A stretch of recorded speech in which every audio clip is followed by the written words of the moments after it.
That's what we're going to see. These 6 scullers. I think we'll get the lane call over in a Oh, yeah, second. we haven't done that. I went too soon. You went a bit early, Yeah. Martin.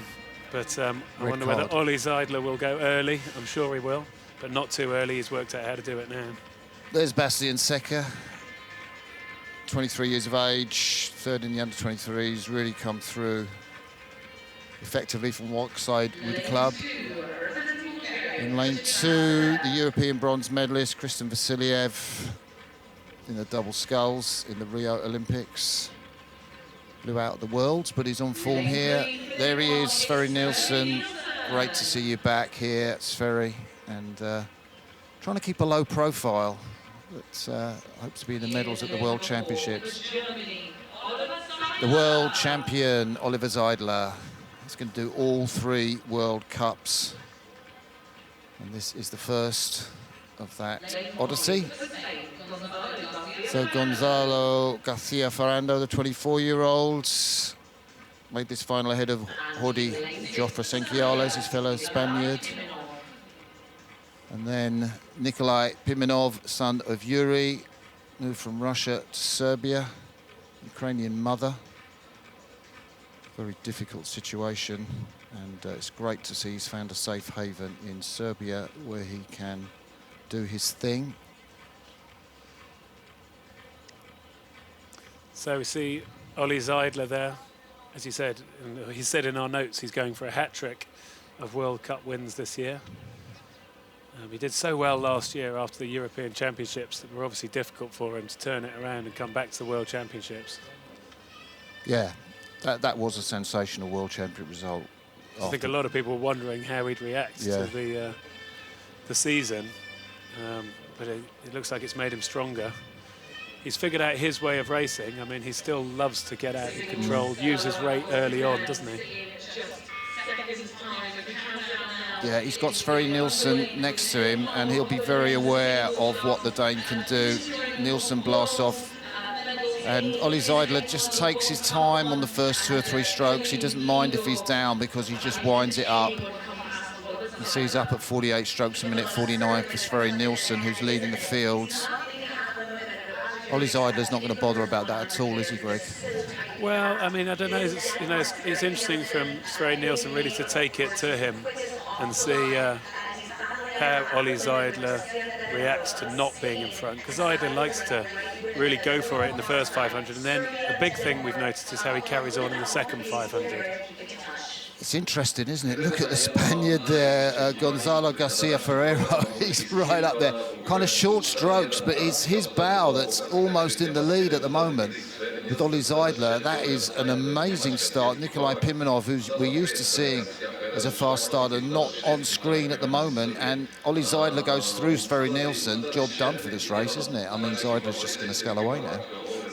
Well, Martin, you make it sound a bit easy. There's an awful lot to be done yet. I know. But like we say, he gets out into the race. He probably wasn't bothered about being behind Sverre Nielsen there. It's what he tends to do in this phase, where he just keeps his stroke rate up and just keeps moving.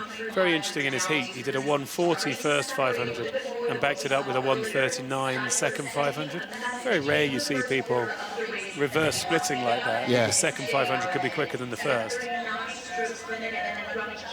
So it was Sverre Nielsen, the early leader, but he's through in second place. Ollie Zeidler leads. The Spanish sculler just in front of Nikolai Pimenov in fourth place. The Serbian sculler, I can't imagine that the Spanish Gonzalo Garcia Ferrero, the 24-year-old, will keep up that pace, the man from the Club Circulo de Labores in Sevilla, but you never know. Yeah, it's an interesting tactic, isn't it? As you noticed, Martin, that the Spanish sculler went right out there, and if you think, well, you know, only a minute ago he was up here with the 2 leaders, and now he's right back in that sort of attempt to stay with the field. Doesn't seem like a particularly smart way to have raced to me. Interesting thing about Ollie, he likes this course. 2 years ago he won on Lake Yarra, and his dad, he's coached by his dad, Heino Zeidler, he said it was one of Ollie's best races of his career. He pointed to his low stroke rate and said, you know, he's got great memories of this course. Sverre Nielsen there. I think, you know, if he gets a silver medal in this regatta, that'll be a great return for him, his first race. Well, also Sverre Nielsen, coming back his first race since Tokyo. I mean, having Bastian Secker over there, presumably needs to establish himself as the quickest Dane. Yeah, and I think we talked about that at the start, but we haven't talked about it through the race. Bastian Secker is back in the pack, fighting for a medal in this race. Ollie Zeidler, I think he stopped moving on Sverre Nielsen now. Sverre Nielsen's checked the move. That is a really good result for him. Bastian Secker or Vasiliev, I can't remember whether that's Secker or Vasiliev. Does Sverre Nielsen just have a look at Ollie Zeidler going through the K there? So let's see the positions as we go through the 1,000-metre mark. It is Bastian Secker, it is Vasiliev.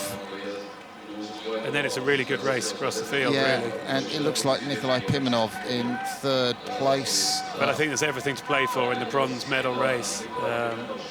As you say, Ollie Zeidler didn't really move much on Sverre Nielsen in that second 500. And maybe, if anything, it was kind of half a length he took out. I wonder if he's gone again now. Yeah, you're right. But that's kind of interesting, that, playing with his tactics a little bit, almost playing with the opposition a little bit. Yeah. And figuring himself out. I think that's an interesting shout. He's had a confident season. He won the German Sport Boats Trials in Brandenburg. That was really cold, really wet, really rough. And it was interesting because a lot of people have said after the Olympics, Ollie's got a problem in rough water. And Heino Zeidler, his dad, said Brandenburg was a small indication that Ollie can also ride in the waves. That's good. So, good for him. I think he's working on it. And, he's not just a flat water sculler, as that result in Brandenburg showed. Well, look, he's loving these conditions. I mean, it just looks like he's sat there powering it along, really playing to his strengths, and he knows his strengths. But like you say, if he's also developing those boat skills that mean he can do this in any conditions, that's surely going to help him. Third place, Nikolai Pimenov. His dad Yuri, sadly not with us anymore, was a great Russian oarsman. And I'm sure his family, his sister Alexandrova in Moscow and his Ukrainian mum, that's where they live, will be watching this with a lot of pride. If Nikolai can keep that third place, there he is. Looks like he's got a decent lead ahead of Vasiliev and Secker. And it is the Spaniard, the fast-starting Spaniard, who's finding the going a bit tough coming into the last quarter. Yeah, absolutely. That Spanish sculler was right up there with the pace in the first 500, really paying for it now, and there's still more to come with 500 to go. But yeah, lovely move from Ollie Zeidler, taking another boat length really off Sverre Nielsen in the third 500. That looks really loose and fluid out the front, doesn't he? The way he puts the blades in. He has the boat coming towards him, doesn't he? The feet are coming towards him. He's just letting it flow. Yeah, he looks very good at the front of the field. Sverre Nielsen looks like he's responding, going with the best move he can. And you can see the flashing around there on the boat speeds. Sverre Nielsen now in this last 500. He'll want a sprint to keep out of any kind of race for a bronze medal. And let's keep a look out for Vasiliev. We saw what he did in the Europeans, that amazing sprint to get through Ollie Zeidler and deny the German a medal on his home course at last year's Europeans. Will Vasiliev get through Nikolai Pimenov? Anything's possible in this last 250. Well, that's Pimenov at the top of the picture as we look from that following boat. No doubt about Ollie Zeidler here at the head of the coming field. back. It is going to be a good race for the bronze medal, you're right. Vasiliev is coming back here. Well called, Martin. Let's see this one coming down to the line. Real race on for the bronze medal. You can only see what's going on at the front of the field. Ollie Zeidler takes win in World Cup 1, goes across the line. Sverre Nielsen, silver medal, but Nikolai Pimenov does hold off Christian Vasiliev, the fast-finishing Bulgarian, and he shakes his fist. The Serbian sculler, a little fist pump there, got a bronze medal in Piedluco a couple of weeks ago. Got one better in this field with Sverre Nielsen and Ollie Zeidler. Zeidler did, pretty much what he wanted. Sverre Nielsen showed he's got a real turn of pace off the start. He's got a real turn of pace at the finish. He'll reckon that's a great return to sculling. Yeah, you would have thought so. Good last 500 there from Sverre Nielsen. Closed a second on Zeidler in the last 500. Nick Pimenov there in third place.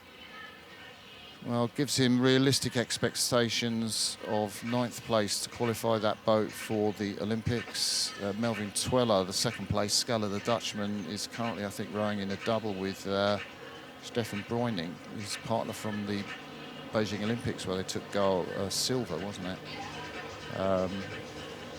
Chetel Borsch and Tuskus, Graham Thomas to come in the field.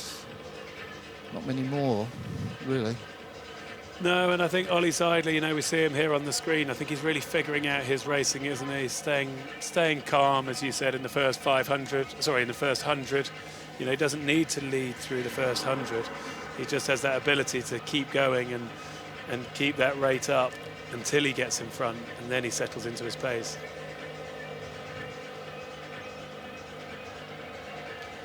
I mean, he'll be happy if Tweller decides to go for the double. He will, won't he?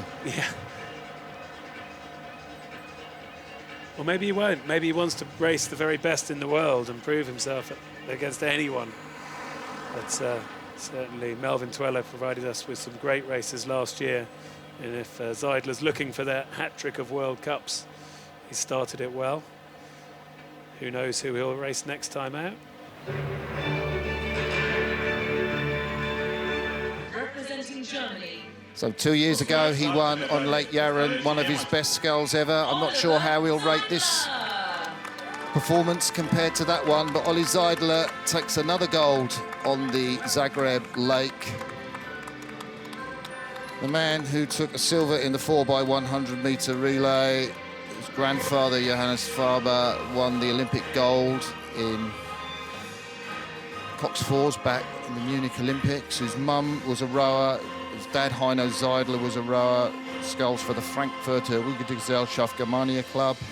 Let's hear it for our medalists. Won the World Indoor Championships this year with 5:37.03. And everything seems to fall into his lap at the moment.